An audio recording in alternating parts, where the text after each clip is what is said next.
Camarines Norte School of Law nagbigay ng gabi ng pagkilala at pasasalamat sa 19 na pumasa sa bar exam 2025.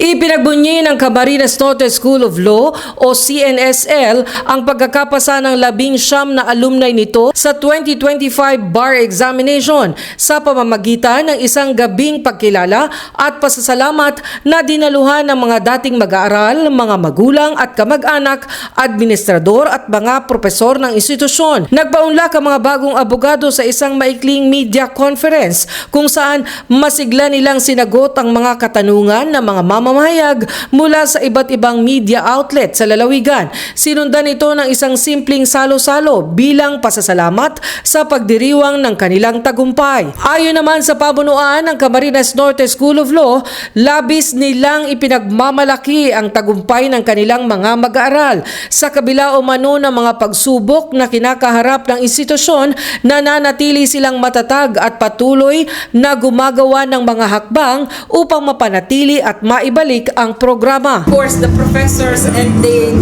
lawyers po na continuously helping us and supporting us throughout. Talaga po. Hindi po sila umalis sa amin kahit nasa heaven na po si Bossy. Nandito pa rin po sila sa paligid namin and they are actually supporting us.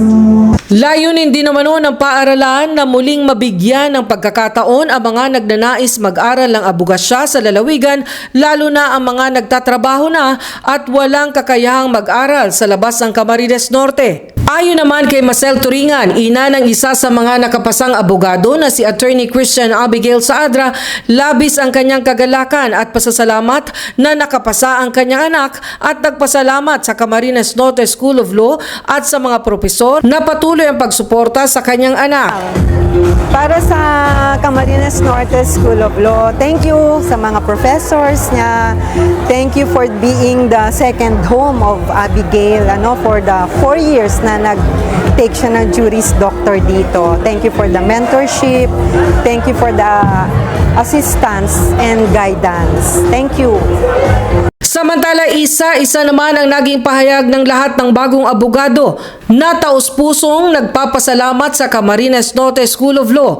Ayon sa kanila, kung wala ang law school sa lalawigan, ay hindi sana nila natupad ang kanilang pangarap na maging abogado. Karamihan sa kanila ay mga young professionals at empleyado ng iba't ibang ahensya ng pamahalaan na pumapasok sa klase pagkatapos ng trabaho o tuwing weekend. So, kung wala pang Camarines Norte School of Law, palagay ko po hindi pa ako lawyer. Nagkataon po na mayroong school na malapit na nagbigay sa amin ng chance na magkaroon tayo ng homegrown lawyer from Camarines Norte.